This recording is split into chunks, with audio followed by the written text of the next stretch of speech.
Ooh, am I looking up or am I looking down? Am I looking forward or am I looking back? This is trippy.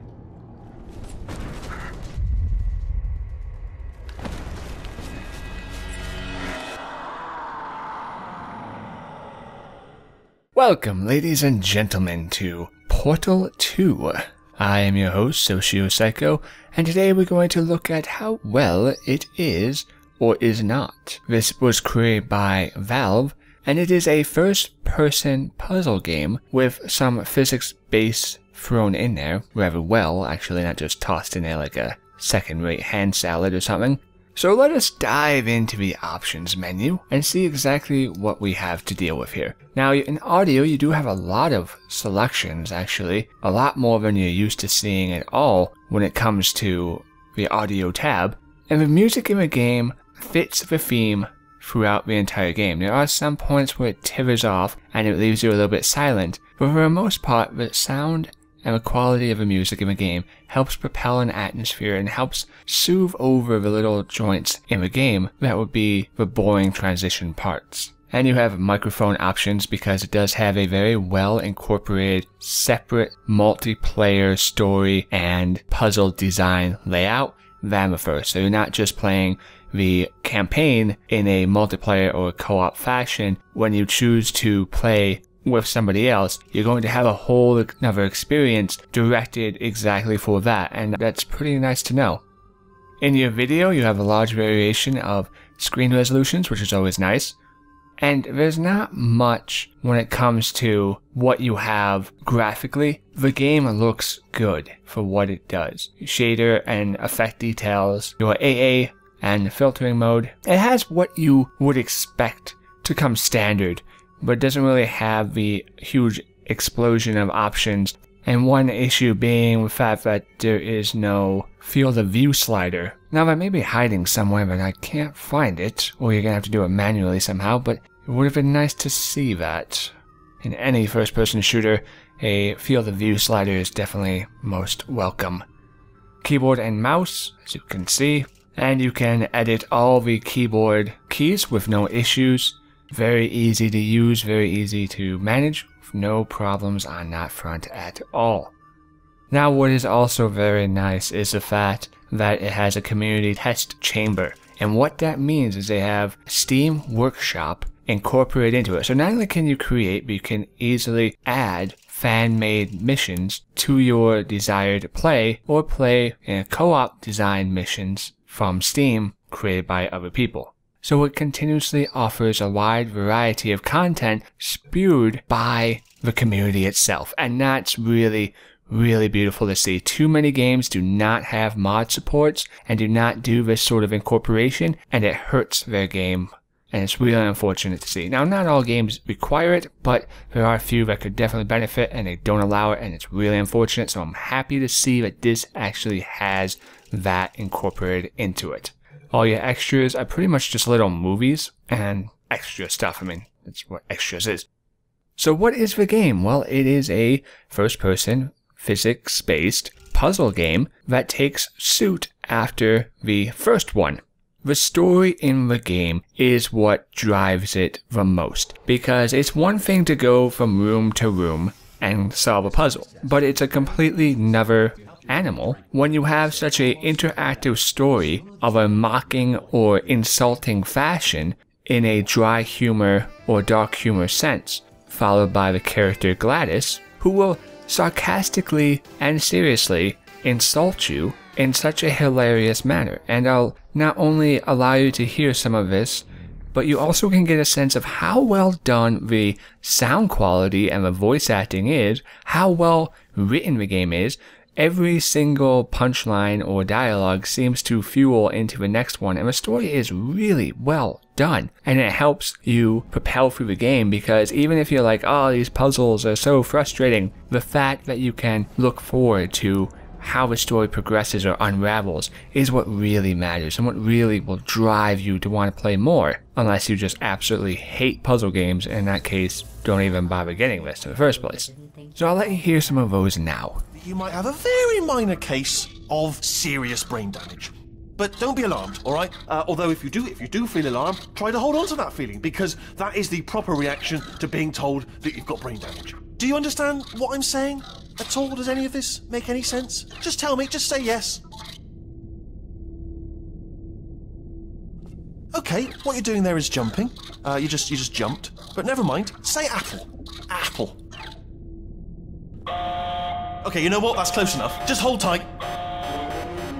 All reactor core safeguards are now non-functional. Well, I'm back. The aerial faceplate in here is sending a distress signal. You broke it, didn't you? There. Try it now. What happened, right? I was just lying there. You thought I was done. This plate must not be calibrated to someone of your generousness. I'll add a few zeros to the maximum weight. You look great, by the way. Very healthy. Try it now. Bird, right? Couldn't believe it either. You seem to have defeated its load-bearing capacity. Well done. I'll just lower the ceiling. Here's an interesting fact. You're not breathing real air. It's too expensive to pump this far down. We just take carbon dioxide out of a room, freshen it up a little, and pump it back in. So you'll be breathing the same room full of air for the rest of your life.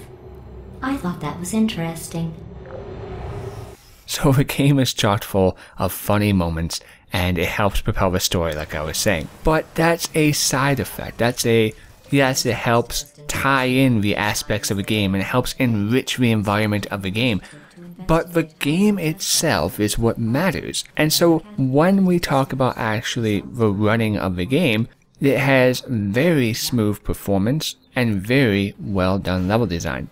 I've never had the game crash on me or run below 60 frames per second. It runs very smooth and it looks very good for what it is. The levels are where the meat of the game is at. Because yes, it is a puzzle game, but the puzzles are based off of your level design. For the whole point of the game is to manipulate the map by what they allow by the use of the portal gun, which you can make 2 portals and then travel through, getting to areas which you couldn't on foot, or using that same tactic to propel yourself by the use of gravity and physics to fly across the map if the level so deems it necessary. So it's one thing to say, well, in a puzzle you need to be able to have a cube that places onto a button that opens up a door that does this or does that. Yes, but when we talk about a game like this, it comes down to a level design, because the level design needs to be seamless. When you are flying across the map or manipulating structures where you need to figure out the design in order to complete your task, it comes down to understanding the level design. It doesn't mean that that will make it easier, as the puzzles go hand in hand with the level design. It's interwrapped. So as you can see here, as we move through some of these different puzzles, the game starts out in a very similar fashion to the first one. You are going through a test chamber, and you need to figure out how to get through the chamber by completing the task at hand. This could involve moving an electrical platform, or bouncing lasers off of different areas, or as simple as putting cubes on a button. The game does a very good job at, in the beginning of it, incorporating the tutorial hand in hand with the story and the aspect of the movement. Now, movement controls are very easy. You have your basic WASD, your space for jump, and you use your mouse for shooting with 2 different portals. When you begin the game, you're in a, okay, what's going on story-wise, and also learning the very basics of the game in a very simplistic way, but not one that draws on, because it's a very simple, mechanically based game, but it's one that can be very difficult. So it does a very good job at slowly progressing you forward and saying, okay, this is how you manipulate this one object. Put a box onto a button, open a portal, walk through the portal, and then it slowly gets more and more complicated and more difficult, but it doesn't jump in a scale that becomes unfair or unjust. So it comes down to the level design. And as I was saying, in the beginning you start off nice and small, and as you get further through the story, the game grows larger and larger in its difficulty. It goes from being this, okay, one chamber to the next chamber to the next chamber, to really opening up and bringing you to a part of the complex, which you have not been able to see in the first game. When this happens, it opens up a whole larger point of the game, upon where it just looks massive, but it doesn't look massive in a meaningless way. And so the atmosphere of the game, tied into what's relevant to your puzzles and what's not, never felt as if, oh well, there's so much extra meaningless stuff, where am I supposed to go? It does such a good job at holding your hand in a linear fashion, but at the same time, only up to where it says, this is your next puzzle area. So yes, the game is very linear in how it works and how it moves you through the story, but once you get to those puzzles in the next part, it doesn't hold your hand. There are no hint systems in the game. It's not like, oh no, I'm stuck, where's my help button? You need to figure it out for yourself in some fashion. Now, it is important to note that if you are somebody who does not enjoy puzzle games, then this is definitely one to stay away from, because it does become a bit deep in its depth the further you go on. Annoyed or confused the later you go on into the game. So if you're somebody who doesn't enjoy puzzle games or is not good at them, then this most likely isn't a game that you want to look into. It doesn't mean that the game is unfair or unjust in a certain fashion, but it is difficult in how it progresses forward after a certain amount of time. So a task that could take somebody who is really good at puzzle games a minute or two, you could be there for an hour. And it's this frustration or confusion you could get if you're not aware of the details of a map and how to interact with your environment, that you could end up being longer at a spot which is really simple, but because you're either frustrated or you're not good at this style of game, and it destroys your experience. And that is good. That sort of description I just gave is good. Yes, it will turn away some people, or some people will get frustrated and stop playing, or some people won't buy the game because of that. But having that sort of level of difficulty, where it continues to test the player and continues to entice them to think better, try harder, and fail faster, is something we don't see very often in game mechanics. And this one pulls it off to a T while walking the line of annoyance. Now, there are a few different styles of mechanics that you will need to manipulate throughout the game, and your portals will allow you to do that, whether you have to fight against robots or manipulate a walking platform. It all comes down to understanding what the correct order you need to accomplish is. And that right there can take a while.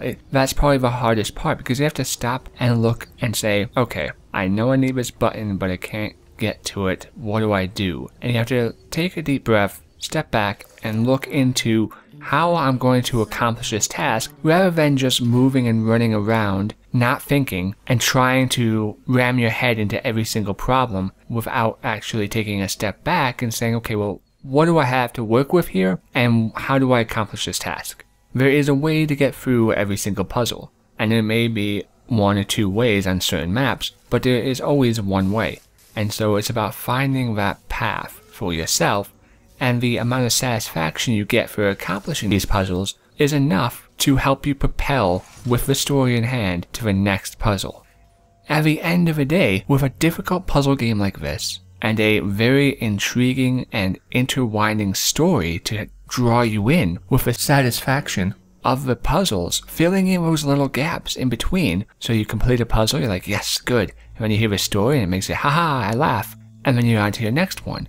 Everything in this game has been morphed just right to accommodate the next mechanic, and really the biggest turnoff that it could be for some people is the difficulty. And with this style of game, there really isn't a difficulty slider that you can have. I mean, the puzzles are tied into the level design, and so the level design is the basis of the entire game. You either can get through it on your own, or you are not able to, and that may drive some people to frustration where it won't others. And it does require a certain amount of patience and capability to take a step back and just observe your situation. It's one that never felt as if it was wasting my time or disrespecting me, as it always felt like it rewarded me as I continued to progress ever more throughout the game. So it is an easy recommend, and I gladly stand behind this game. So if you like puzzle games, this is certainly one to get. I've been SocioPsycho, and I thank you for watching, and I'll see you next time.